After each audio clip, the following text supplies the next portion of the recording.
A very good evening to one and all. I welcome you all to this second webinar by Law Informants on the topic DNA fingerprinting and evidence in court.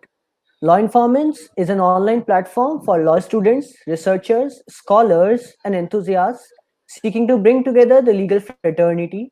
We aim to act as a bridge, connecting our viewers with the relevant information, with everything there is about law and much more. Law Informants brings to its viewers updates about ADR competitions, moot court competitions, researchers, blog updates, research paper competitions, memorial making competitions, and the related ones as well. We also provide updates on webinars, call for papers, career advice about LLM, MBA, judiciary, and UPSC.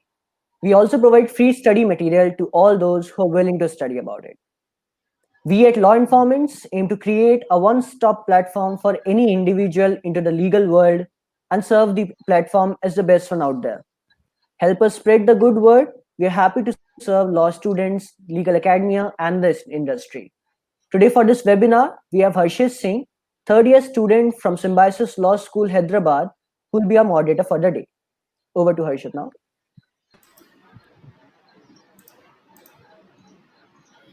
With the growing popularity in e-learning, it occurred to me that it should be much more than electronic.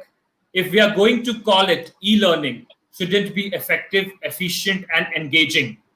Yes, this has been proved to be true in the present times. Good evening to all the viewers today. We have with us on this virtual platform. The topic for today's webinar is DNA fingerprinting as an evidence in court. And now I would like to introduce to our guest speaker of the day, Mr. Arun Joshi. Mr. Joshi is a gold medalist in M.Sc Forensic Science. He qualified civil services in 2010 and served as an assistant director at LPU Phagwara. He is also the director of Sri Krishna Institute, which is an eminent coaching institute for UPSC at Jalandhar since 2011. This event could not have been possible without the initiative of Mr. Prakhar Mishra, Mr. Arjun Tyagi, and the entire team of Law Informants. Law Informants is the online platform for everything there is about law and much more. Get all the updates and the free study material at Law Informants. Now I hand over the virtual dais to Mr. Arun Joshi to enlighten us with his wisdom and knowledge.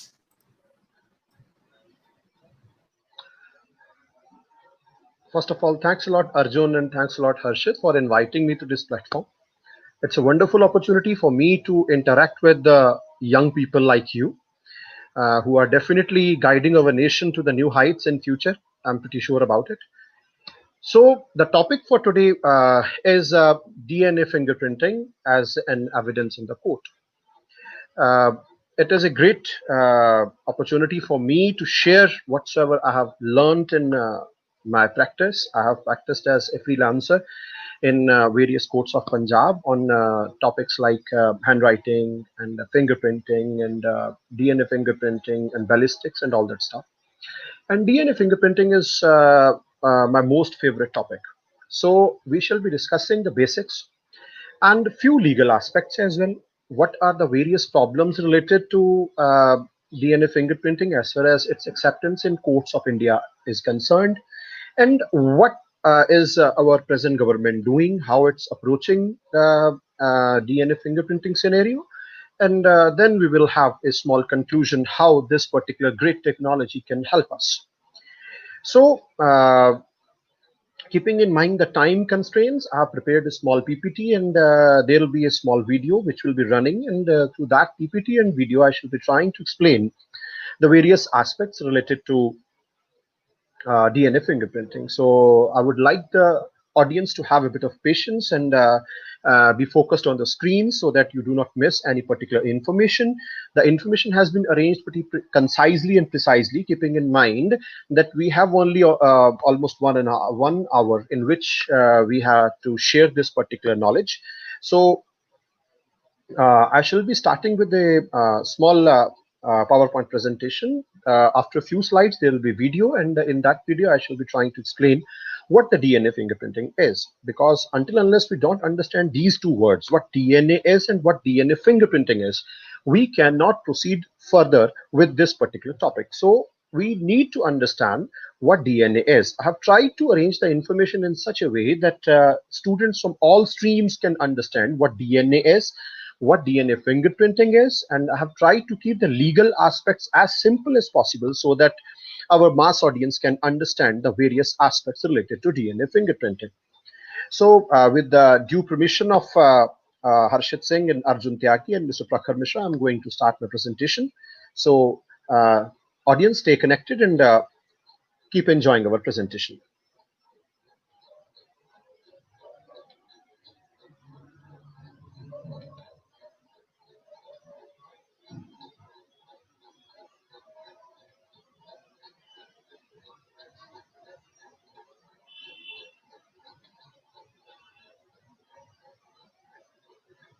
So, on your screen, welcome to the webinar on DNA fingerprinting as an evidence in the court. So there is a small quotation which says we must be vigilant in our actions towards criminals and innovative in our approach towards solving crime. And this particular technology is really innovative, and it's wonderful technology which can really help us to nab the criminals and save the innocent. So keeping in mind this particular approach, I shall be starting the explanation related to this particular technological wonder. So first of all, let us try to understand what is DNA. In the parenthesis, you can see below the title that Frederick Miescher in 1860 discovered this particular chemical inside cells. And then Watson and Crick in 1953 discovered the structure. The structure of DNA is a double helical, it's a twisted structure as it is visible in this particular slide. So they were given Nobel Prize for this particular achievement. The full form of DNA is deoxyribose nucleic acid. It is present in every cell of the body, and it is unique to every species and individual. By species, I means dogs have a particular kind of DNA which no other species on the planet can have. Individual. By individual, I mean to say, I have a DNA which is unique to me only. No other individual on this planet can have a DNA which is exactly like mine. Keep this thing in mind that even monozygotic twins, the twins which look alike, even they don't have exactly similar DNA. DNA is made up of 4 nitrogen bases. These are the 4 chemicals which are the basic building blocks of this particular chemical. These are called as A, T, C, and G.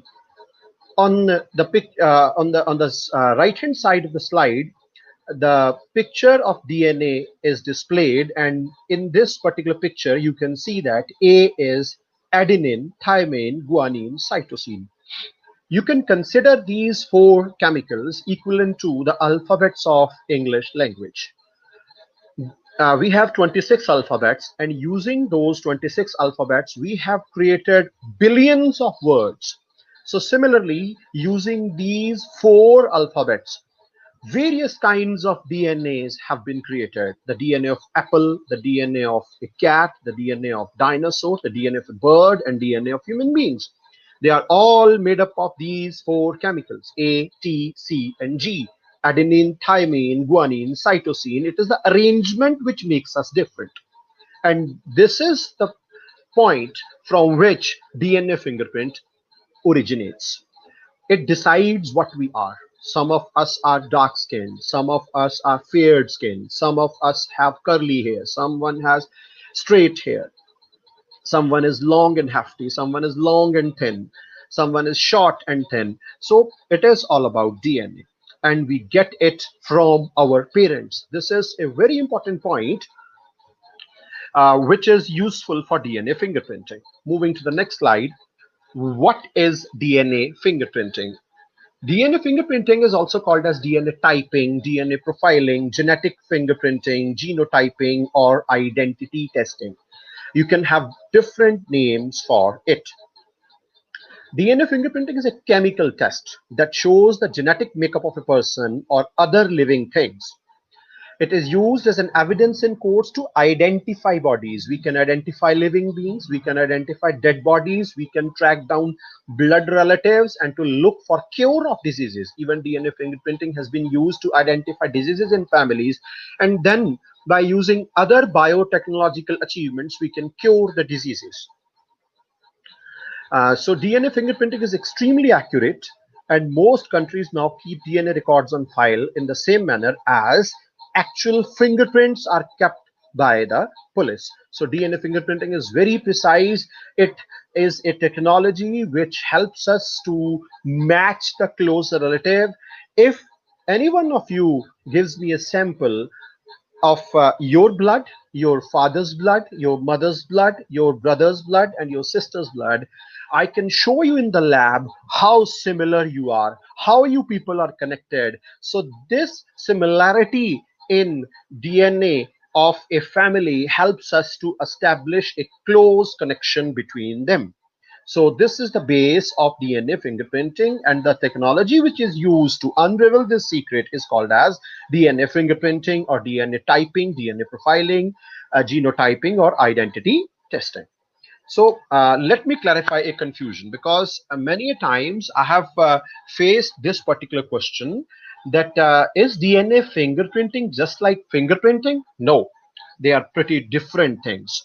So on in this particular slide, you can see there is a thumbprint, and when we are analyzing your fingerprints, it is simply called as fingerprinting. And when we are doing DNA analysis, it is called as DNA fingerprinting. The similarity is because of accuracy of these techniques. Uh, Fingerprinting evolved first. It is an older technology, and DNA fingerprinting uh, uh, appeared on the scene in 1985.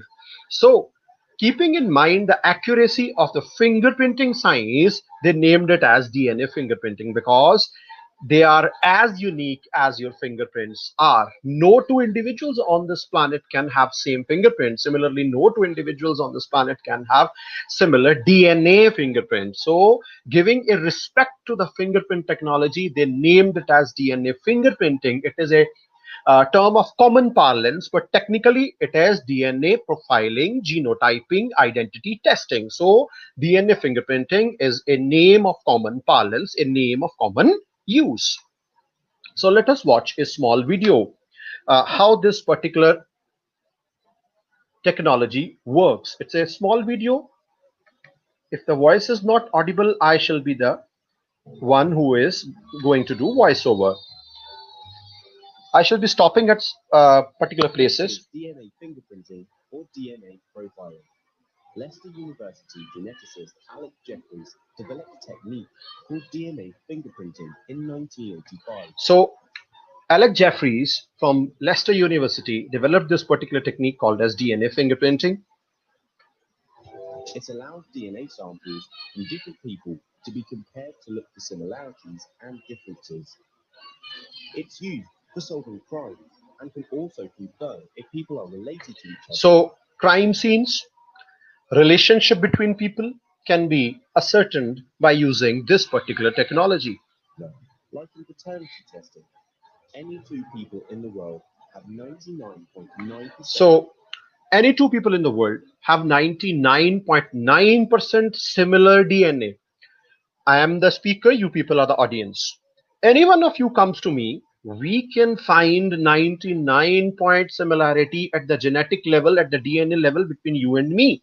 So this science aims at finding 0.1% difference, and that is what makes us unique.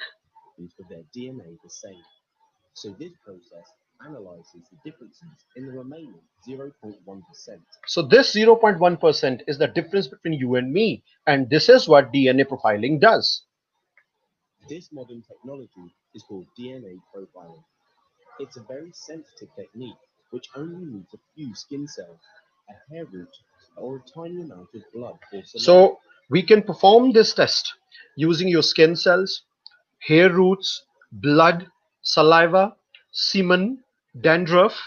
So any kind of body tissue can be used to produce a DNA fingerprint.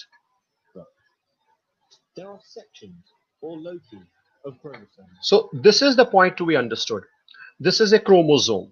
The chromosome is a bundle of DNA. You get chromosomes from your parents through sperms and eggs. Human beings have 46 chromosomes in total. 23 comes through sperm, 23 comes through eggs. As you can see in this particular diagram, there are certain colored areas: orange, green, yellow, white, pink, and green. These are the genes. Genes are the codes which make you what you are: tall, fat, small, curly hair, blue eyes, and all that stuff. Your blood group, it is due to these colored areas. The loci, the yellow portions, these are the intervening portions between two genes, pink and green. Intervening portions, these are non-coding parts. They do not code for any character in your body, but these are very important because this is where DNA fingerprinting concentrates.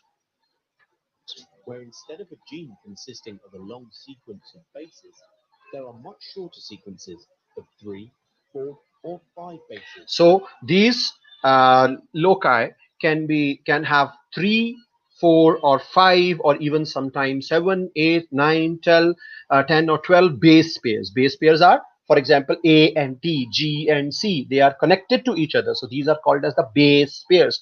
As I've told you, DNA has 4 letters. So these 4 letters, A, T, C, G, they are connected to each other by chemical bonds, and that is how DNA structure is achieved. So these are also base pairs, but they do not code for any character in your body. But these are the points where we find similarities and dissimilarities between people. That are repeated many times. For example, So here you can see A, C, G, A, all this is. So these are called as short tandem repeats. They are repeated throughout the structure of DNA, short tandem repeats. So STR. At these places on the chromosomes where we find these So STR, 7, 8, 9, 10, 11, 12. So these are the redundant pieces which do not code for any character in your body, but you inherit them from your parents. And whensoever your DNA and your parental DNA will be matched, these portions will be the matching points. And by these matchings, we can identify how a particular person is related to the parents, or was a person present at the crime scene or not, on the basis of the tissue found at that particular place. there are areas that vary in number of repeats. DNA profiling the sample is collected. This could be So we collect a sample. or a swab from the inside of someone's cheek, for example. So we can collect blood, we can collect saliva. The DNA is then extracted by a chain reaction. Then we will extract the DNA. Then we will make copies, because usually the amount of DNA recovered from the crime scenes, until unless a body is not there, is usually very small, and the sample size is very small.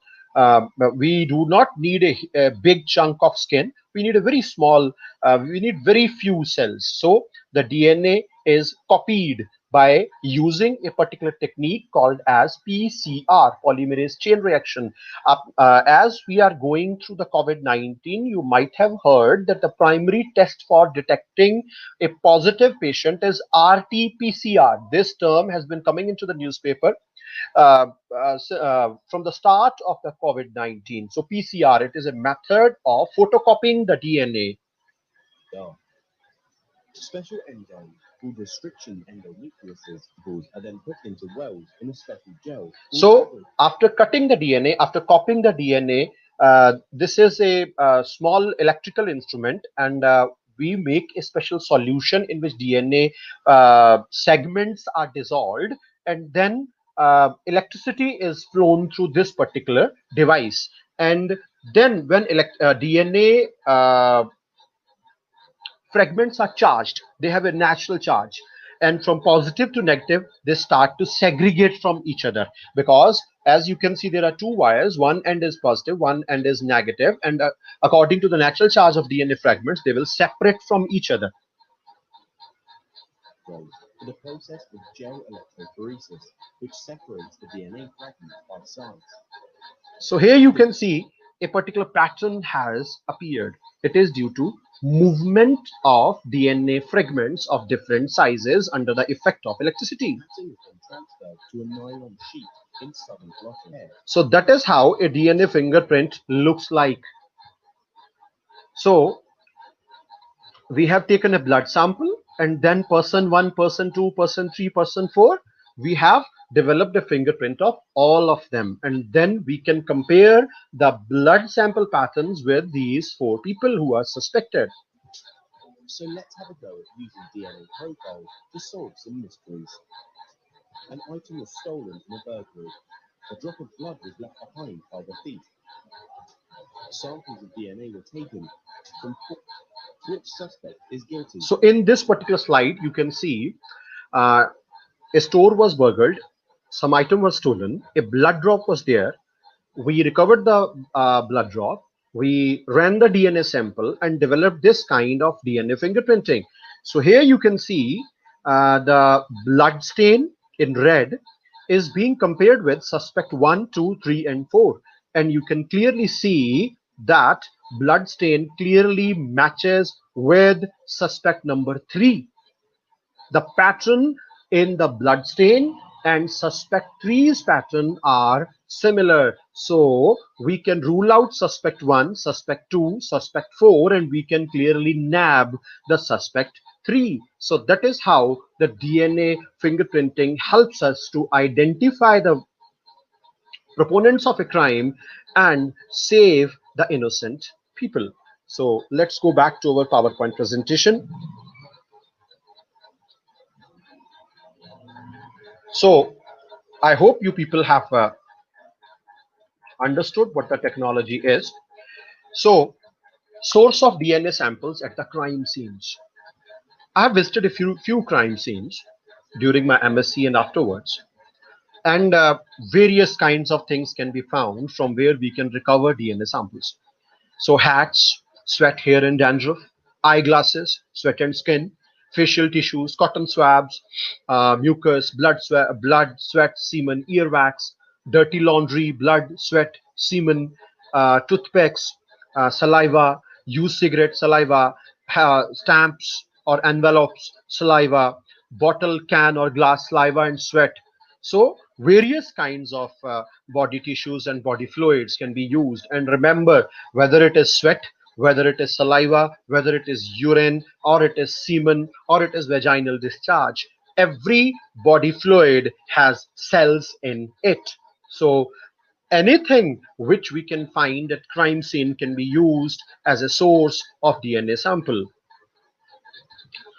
Then why is this technology helpful? DNA technology as a latest tool of forensic science is the byproduct of modern genetic science. Actually, it's a shoot of biotechnology. So we can say that it is a current gold standard of evidence provided by forensic science in DNA testing. DNA fingerprinting technology is a new technique of identifying a person on the basis of genes, as no person have identical subgenetic structure, as we saw a DNA match of the person who burgled a particular store, and the blood sample and the suspect number 3, they matched. No other person can have same DNA structure.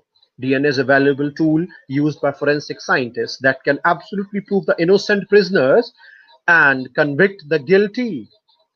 So this is the beauty of this particular technology. DNA testing has now reached the point where suspects may be eliminated with confidence, as we saw during that video that we eliminated suspect 1, 2, and 4, and we nabbed the suspect 3. So there is no doubt at all. It is a perfect science. It's a 101% accurate science, So forensic DNA technology that conclusively eliminates a suspect is so radical and credible that it persuasively meets the very high threshold of proof required by court to free a factually innocent person. So in that particular case, the court will free suspect 1, suspect 2, and suspect 4, and suspect 3 will definitely be prosecuted because DNA evidences can never be falsified. Then fingerprint is a unique identification clue, and no two persons in millions have the same fingerprint. Same is the case with DNA profile. DNA profile is even accurate. DNA profile is more accurate and precise tool of identification, and no two persons may have the same DNA profile. Why DNA profiling is better? I came across a case in a book in which a person murdered someone and with using a sharp-edged weapon. So definitely he will leave his fingerprints on the handle of that particular weapon. He was pretty aware of it. What he did, he burnt his fingers badly. So there were no fingerprints available. But during that particular course of incident, he was injured. So he left his blood there, and his skin was recovered underneath the nails of the victim.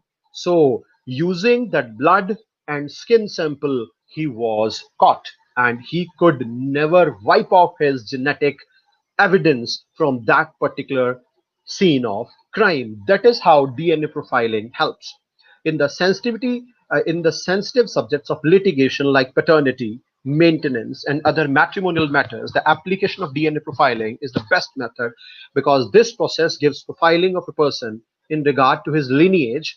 Whole family can be traced. Thus it should be treated more as a document authenticated by an expert. So most of the courts in India have started to lean towards accepting DNA evidence as an authentication by an expert. So I have made a small list of some important cases solved by using this amazing technology.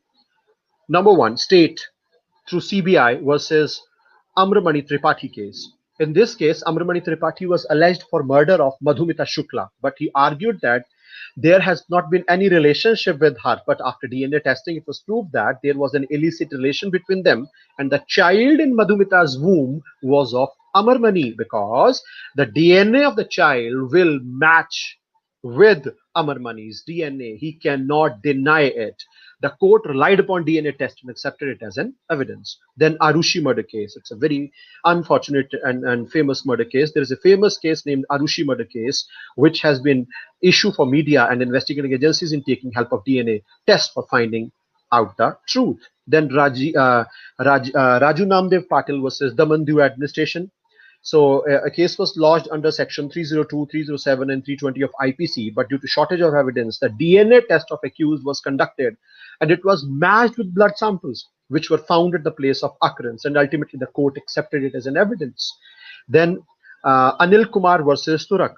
DNA encodes the person's unique genetic makeup compared to blood test. The odds of DNA fingerprinting going wrong are 1 in 30,000 million. So it's a very accurate technology. Does DNA tests, though hitherto considered as purely corroborative evidence, should be held sufficient to sustain conviction.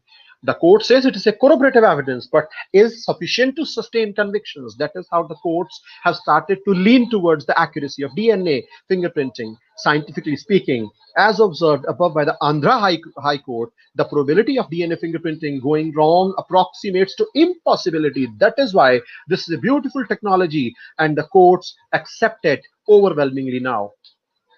Then Priyadarshini Mattu case, you people might have read it or heard it. The rape and the murder of law students Priyadarshini Mattu by Santosh Kumar Singh, son of an IPS officer, became a sensation after he was acquitted by a trial court in 1999. In 2006, however, Delhi High Court convicted and sentenced him to death based on DNA evidence found on the undergarments of the victim. So that is how he was nabbed. So again, this technology helped. The Supreme Court commuted his sentence to life. So Delhi bus gang rape case, a very unfortunate incident during our lifetimes. The brutal gang rape and murder of a young woman by six men led to a massive public outrage, and all the accused were sentenced to death based on the dying declaration of the victim and DNA evidence. Then Rajiv Gandhi assassination case. His body was smithereens, so he was not able to be identified. So uh, the DNA fingerprinting helped to identify the victims, attackers. The Dhanu was identified using the DNA fingerprinting. Then Naina Sahni murder case. So Sushil Sharma killed his wife Naina Sahni and tried to burn the chopped up body in a tandoor. So DNA fingerprinting was used to prove that the burnt remains were of the Naina Sahni. So her parents were called into the scene, and their blood samples were taken and then matched with the Naina Sahni. So that is how it's a small list. Due to constraint of the time I have kept it short, but there are lot many cases where this particular technology has helped. Then situation in India in comparison to other countries. India is way behind in adoption. You can see the highlights in red. Reason being, the absence of proper policy framework in the country are hampering justice. So India needs a more aggressive DNA collect, test, compare approach for faster convictions and dispose of cases by the court, says Tim Shelberg, president. He is president of GTHGA. It is Gordon Thomas Honeywell Governmental Affairs, a very reputed international public affair firms which supports governments as far as DNA technology is concerned, and they have helped in solving some huge cases. So it's a very authentic statement, we can say. So Shelberg adds over 60,000 DNA tests are completed for crime scenes annually in the United Kingdom, and the GTH estimates crime labs in India able to complete only 7,500 cases tested annually. So there is huge difference. So India must adopt this technology, and it will definitely help us in increasing the rate of convictions. So then I'll come to the gray area, because these gray areas are a big problem as far as use of this particular technology in India is concerned. The first is Article 20, Clause 3 provides right against self-incrimination, which protects an accused in criminal cases from providing evidence against himself or evidence which can make him guilty. Means a person can deny that I will not give the blood sample, or I will not provide the body tissues.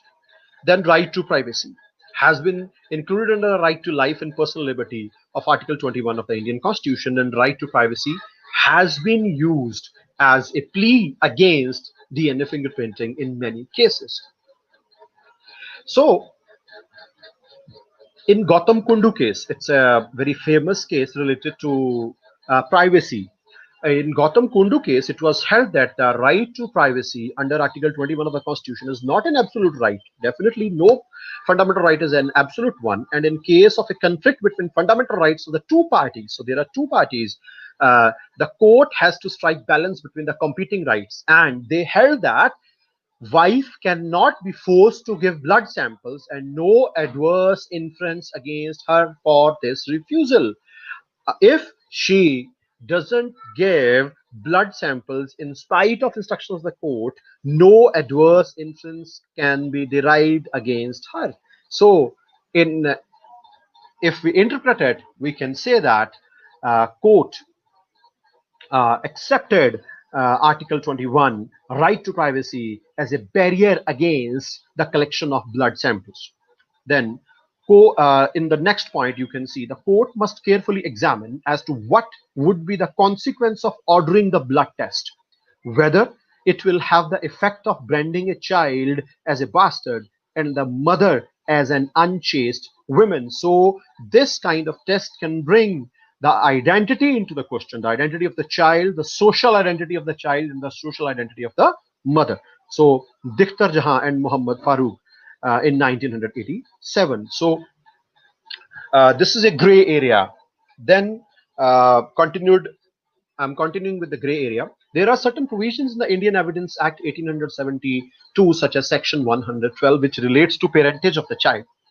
So this is also a gray area, whether the courts should allow paternity testing on the basis of DNA fingerprinting or not. So again, it's still a gray area. So an example is there in Hargobind Soni versus Ramdulari 1986. The blood grouping test is a perfect test to determine questions of disputed paternity of a child and can be relied upon by courts as a circumstantial evidence. So the court labeled it as a circumstantial evidence, but no person can be compelled to give a sample of blood for blood grouping test against his will, and no adverse interference can in inference can be drawn against him for this refusal. So this is what our law says. These are the gray areas, because in spite of presence of these provisions, courts are accepting DNA as an evidence, as I have given you a reference of 8 famous cases. So these are the gray areas as far as this particular aspect of DNA technology is concerned. So what is happening now? We have understood that Article 20 Clause 3 is a barrier, Article 21 is a barrier, Article 112, Section 112 is a barrier, Section 114 can be a barrier, but courts are leaning towards DNA fingerprinting. I'll give you an example of a very famous case which happened in recent past. So there have been quite many ethical concerns regarding DNA tests. Definitely, privacy is there. Some people allege that it violates the right to privacy. My body belongs to me, and I should have all rights related to my body.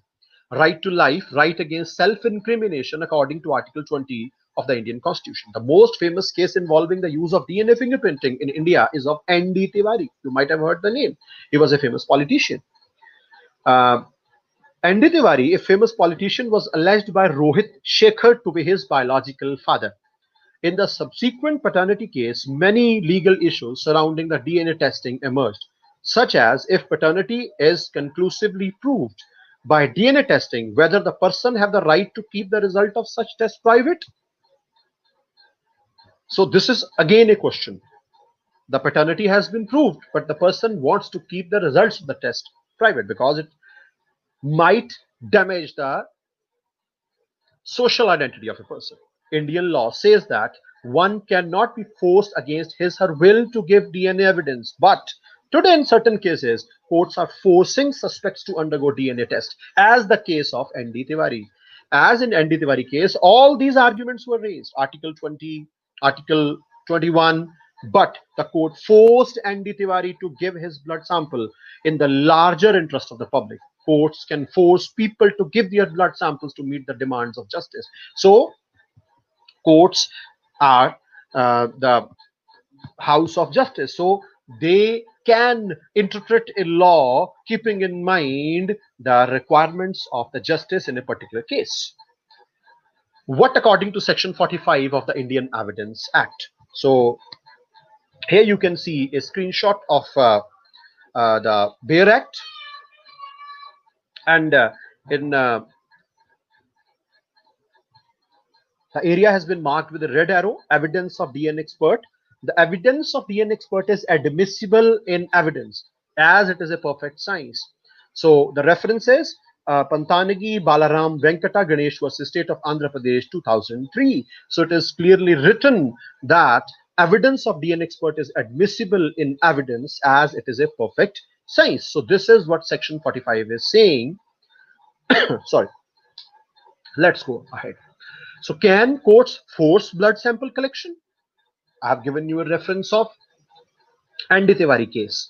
So I will give you some more references. So here we can see in the case of Mr. Kanchan Bedi versus Sri Gurpreet Singh Bedi 2003, where the parentage of the infant was in question and the application filed by the mother for conducting DNA was vehemently opposed by the father, contending that it would violate his rights. Which rights? 2021. Justice Vikramjit Sen held that it appears to me to be difficult to resist that the law as it presently stands does not contemplate any impediment or violation of rights in directing persons to submit themselves for DNA test. So this is what Justice Vikramjit Sen has said. So it is not a violation of right. especially where the parentage of child is in controversy for the grant of maintenance. It was further held that where the parentage of a child is in controversy for the grant of maintenance, parties submitting themselves for the DNA test was not violation of right. He distinguished this case from Gautam Kundu's case. Again, locus standi.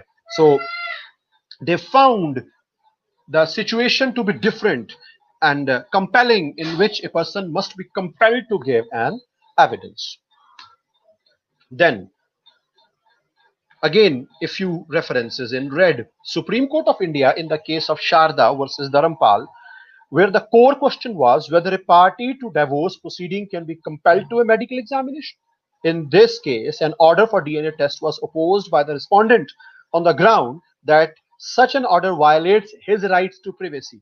The three-judge bench of the Supreme Court held that if, for arriving at a satisfactory conclusion, listen to it carefully, the court passes an appropriate order, the question of such action being violative of Article 21 of Constitution of India would not arise. So that is why I'm saying the courts have started to interpret Article 21 liberally, a balance of fundamental rights between the two parties. The court, having regard to Article 21 of the Constitution of India, must also see to it that the right of a person to defend himself must be adequately protected. It was also said that if, despite an order passed by the court, a person refuses to submit himself to such medical examination, a strong case for drawing an adverse interference would be made out. Section 114 of the Indian Evidence Act enables a court to draw an adverse inference if the party does not produce the relevant evidence in his power and possession. So the court can force people to give the DNA samples.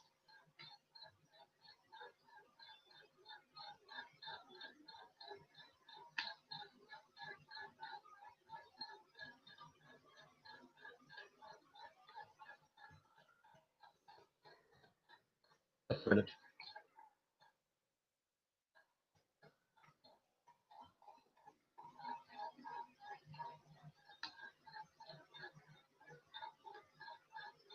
Now, what should be done?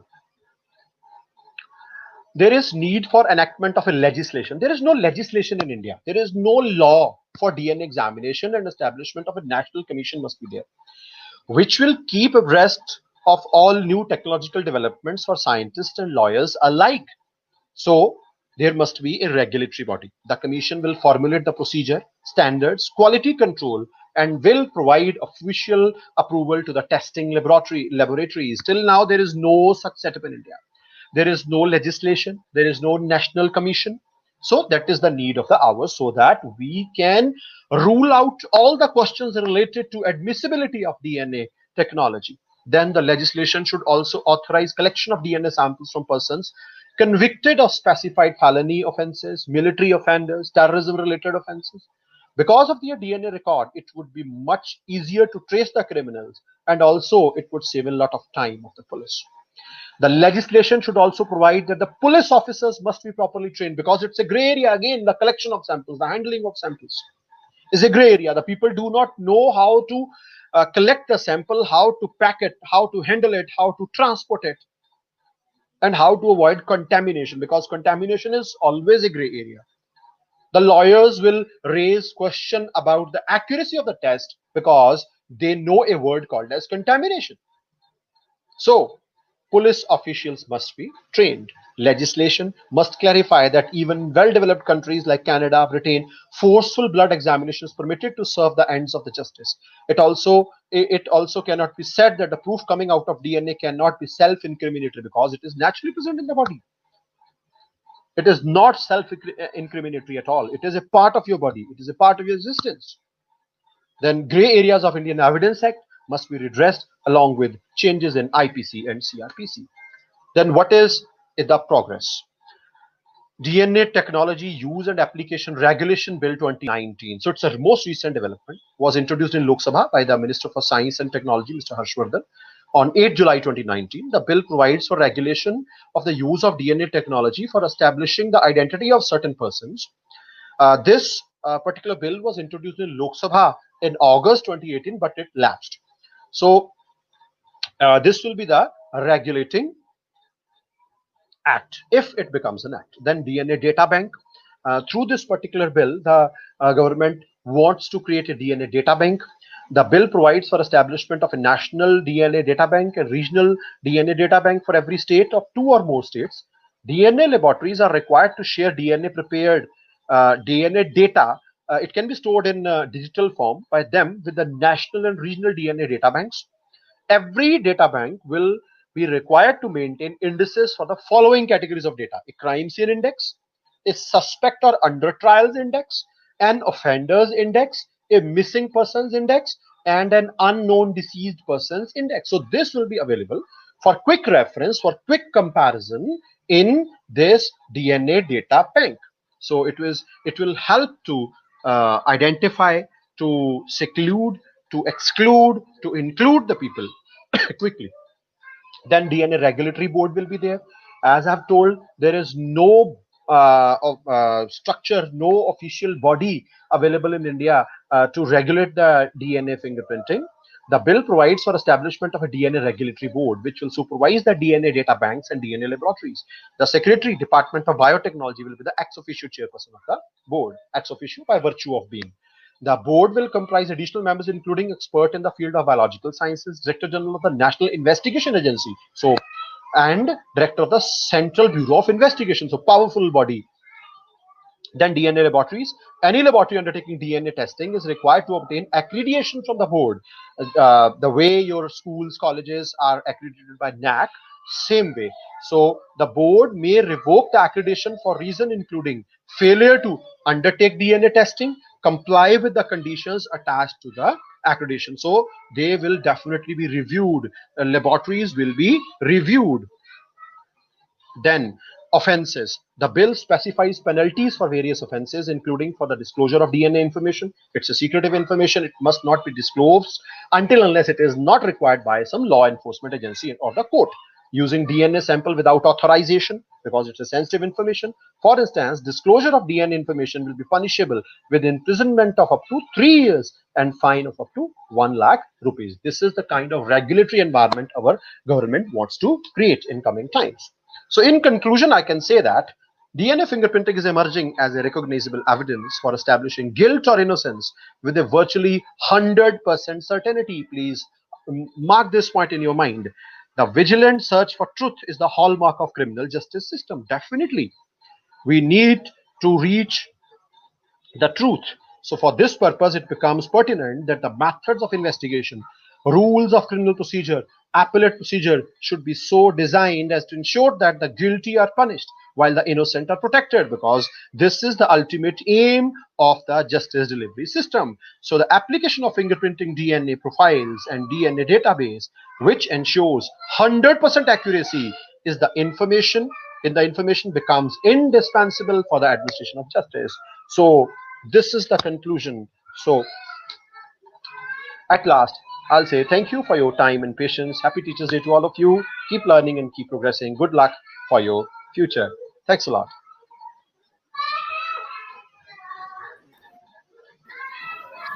Thank you so much, sir, for your words and wisdom.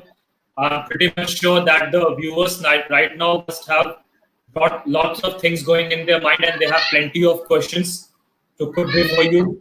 But at first, we'll start with the questions that were put in front of us through Google Forms. Due to the time constraints, we'll be taking just 5 No questions from the problem. Go Google ahead. Forms.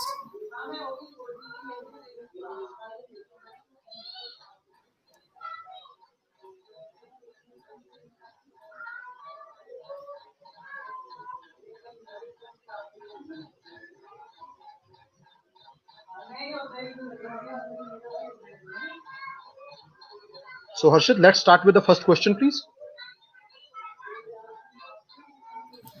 Yes, sir. So the very first question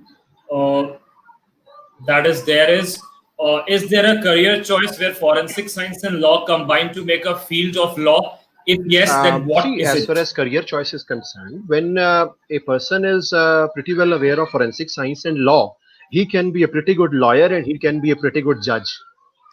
So this is the kind of lawyers and this is the kind of judiciary we need. which is aware of the science of DNA fingerprinting, because as I have mentioned during the presentation, that the fountainhead of justice is to segregate the criminal and the innocent one. So if we can combine these two sciences, forensic science with law, we can have good lawyers, and we can have good judiciary, well aware judiciary, well equipped judiciary, and it is going to be a great career choice as per my knowledge. So the next question is, what about DNA of excreted materials, including the nails? Will they still be a violation of fundamental Not at right all. of privacy? I have answered during my presentation that most of the courts have started to accept that using the tissue is not a violation. I have given you some examples of the cases in which the courts have clearly said that the persons can be forced to give the evidence, the samples, as in the case of N.D. Tiwari. So it is not a violation of fundamental rights of privacy. The courts have started to interpret the right to privacy in a broad sense now.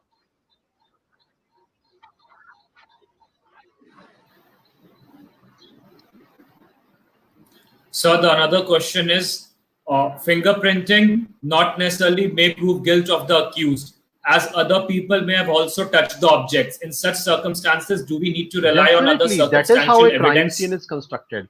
When we visit a crime scene, let us say a particular crime has been perpetrated by 4 people. One of them has killed, and other 3 have burgled the house. So definitely we are going to find many fingerprints. Even the fingerprints of the victim will be there. His family members might have visited the place, they might have left the fingerprints. Police personals might have visited the place, they might have left the fingerprints. And in these cases, the crime scene investigators like me rely on circumstantial evidences. For example, where the weapon is lying, where the dead body is lying, what is the situation of the crime scene, where is the door, how the people have entered, how the people have left. So we do crime scene reconstruction, and we then collect all the circumstantial evidences to reach to the final conclusion. And circumstantial evidences are very invaluable, especially where a lot many fingerprints are there.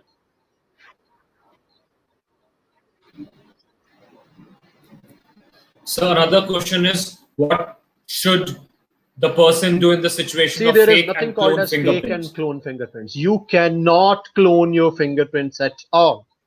There is no, see, I came across something in which a person, with the help of someone, designed gloves, which had which had structure like fingerprints, and they use those gloves. But the difference between these fingerprints and a covered fingerprint is this, that whensoever you will touch a particular place, there will be sweat. So we further go into a particular science which is called as poroscopy. When we will enlarge a fingerprint, pores will be visible. But in case of fake, the fingerprint on a glove, there will be no pore. We will be clearly able to identify between a fake and a biological fingerprint from a particular finger. And even the fingerprint of a dead can be distinguished. You'll be surprised to know we can distinguish between the fingerprints of a dead and the fingerprints of a living human being. And there is nothing called as cloning of a fingerprint. Fingerprints cannot be cloned.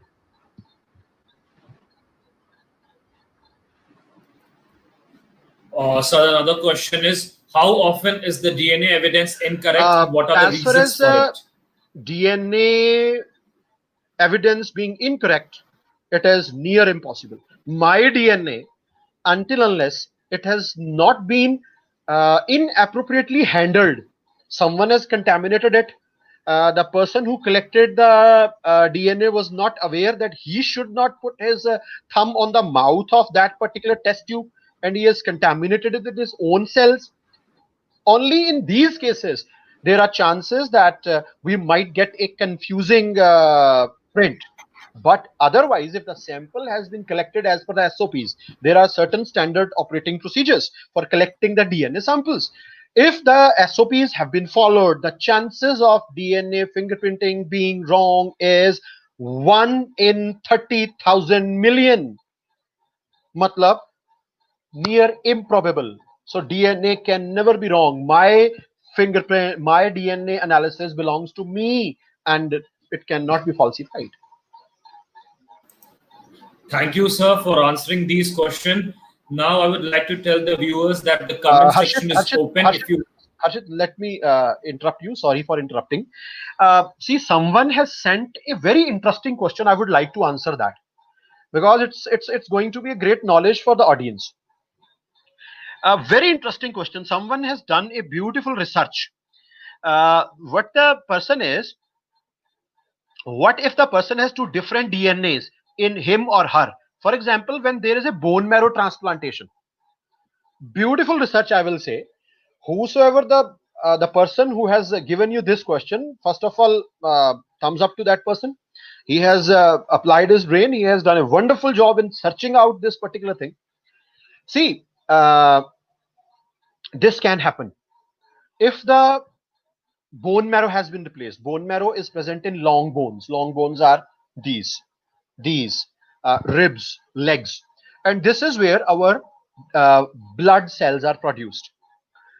There is a person in USA, and he's a living example of this particular thing. His name is Chris Long. He underwent bone marrow transplant due to his condition, and suddenly his DNA has changed. Even the DNA in his semen has changed. The DNA in his semen belongs to the person who has donated him the bone marrow. Even in his cheek samples, in his nasal swabs, there are two DNAs. One which he possesses biologically, one which has been given to him, which has been transplanted in your body, in his body, in bone marrows. So this particular condition is called as chimerism. It's a very, very, very rare thing, and our science is trying to understand this particular thing. This particular condition is called as chimerism. Chimerism word comes from a fire-breathing creature of Egypt mythology called as chimera, because he had lion, goat, and serpent parts. So all in one. So that is why chimerism. So it's a very, very, very rare, very, very, very unique situation in which the DNA fingerprinting can bring out some really confusing and surprising results. So kudos to the person who has thought of this particular question. thank you, sir, again for answering these questions. Now, I would like to inform the viewers that the comment section is open. If they have any doubt with regard to the topic, they can ask Joshi, sir.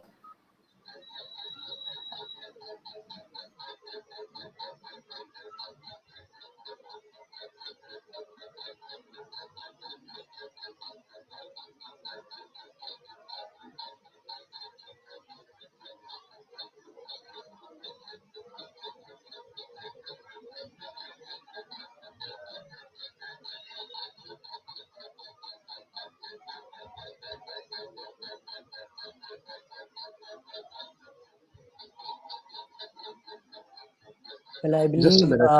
Harshit, I believe that the session Uh, has been informative. See, Yes. just a minute. A girl, Vanshika Seth. Sir, how do Yes. fingerprint patterns, that is whirl, arch, and loop Yes, sir, pattern, sure. help in detection of fingerprints as an evidence in the court of law? So I think she understands what this. Vanshika, let me show you my fingerprints. I have arch on my thumb. I have whirl on my index finger. Then again, I have got an arch on middle finger, again a whirl, and again an arch. I have inherited these particular prints from my parents. My mother has all whirls. My father had all arches. So surprisingly, I have 5 arches and 5 whirls. So they are pretty unique to me. My wife has arches. I have got arches and whirls. My daughter has uh, arches on thumbs, and whirls on her fingers. So that is how it is unique. So if I leave my fingerprint somewhere and then I'm caught, and then they will take my samples and then they will match it, it will be a proof in the court of law that it is a great possibility that I am the perpetrator or I was present at that particular place. Sir, there's another question by Mr. A.S. Srinivas. Yeah. So aren't the fundamental rights acting as a loophole for criminals to escape from DNA fingerprinting easily? Srinivas, pretty good question. So first of all, let me tell you that Article 20 Clause 3 and Article 21, these were the impediments. ये रुकावट थे. मैंने आपको during the course of the session, I have given you certain examples where the courts are heavily leaning towards the fingerprinting now. DNA fingerprinting, because it has become more accurate, it has become mechanized now. The whole process can be performed inside an instrument. So, and moreover, the courts have gone towards a liberal interpretation. Arjun and Harshit, being students of law, can understand that courts have started to interpret whole of the constitution in a pretty liberal way. So I don't think fundamental rights are acting as a loophole for the criminals to escape the DNA fingerprinting easily. No, it is not happening. The courts are accepting DNA fingerprinting as a non-falsifiable evidence now. Sir, there's another question by Rachna Raulo, that how DNA sequence information can be utilized for protection of released crop varieties under intellectual property rights. See, as far as intellectual property rights and DNA is concerned, there is a technology called as DNA chip. Your DNA information can be stored digitally in a chip, and then let us say, what was the name of the person who asked this question? Sir, Rachna Raulo. Rachna. So Rachna, let us say you write a book, and then on every copy of that book, we put that chip. So that chip will have your DNA information in digital form. Whosoever will buy your book will come to know that it has been written by you. So it cannot be on every page. So, but it can be at the cover. Let us say it is a hardbound book. It can be at the cover. So IPRs. What were her second part? So the second part was, so I'm repeating the question once again. How DNA sequence information can be utilized for protection of released crop varieties under intellectual property rights? Okay. She is trying to connect crop varieties, and definitely we can have a DNA database. Let us say Pusa yeah, now I got the question. Rachna, so listen. Let us say Punjab Agriculture University, Ludhiana makes a rice variety and then stores its entire DNA structure in the DNA data bank of India. And then that particular rice variety is exported to Venezuela. Then Venezuela tries to grows that particular variety, and then it starts to claim that we have produced this particular variety. But India, before releasing that particular crop in the international market, has stored the entire DNA sequence in original with us, and that too at the first instance. So Venezuela will not be able to challenge, and then we can go to WIPO, World Intellectual Property Organization, and then we can pull their flag down. We can question them, and they will not have an answer to our DNA database because we stored it at original, and that too at the first instance. So that is how we can protect our intellectual property developments. So there's another question by Anurima Anand. Do forensic evidence remain at the crime scene after 2 months, even it is washed off? Okay. See, Arunima, it varies. It depends. Let us say a crime has been perpetrated at a particular place, and then the person has burnt the crime scene. उन्होंने petrol डाला, आग लगा दी. Everything has been burned. So we might not be able to detect any DNA evidence after 1 hour. But let us say uh, they have left a cup or any article on which there is blood, and that article somehow undergoes an almirah where they forgot to check. Even if you will come after 5 years, let us say somehow that particular utensil survived the weather. It was not attacked by fungus. So it varies. It all depends how the things are at the crime scene. Let us say a tissue sample got buried at a crime scene in a pile of dust, and someone poured water, and then it got solidified. If someone reaches that particular crime scene after let us say 6 months, and suddenly that they try to clean that particular place, and in that pile of dust they find that skin sample, it can be there. How the sample gets preserved naturally, that affects. And samples have been found at crime scenes after years. Let us say skeleton or a chopped off organ, a huge quantity of blood, they have been discovered at places after long times. Thank you, sir. There is one more question by Kanak Kulkarni.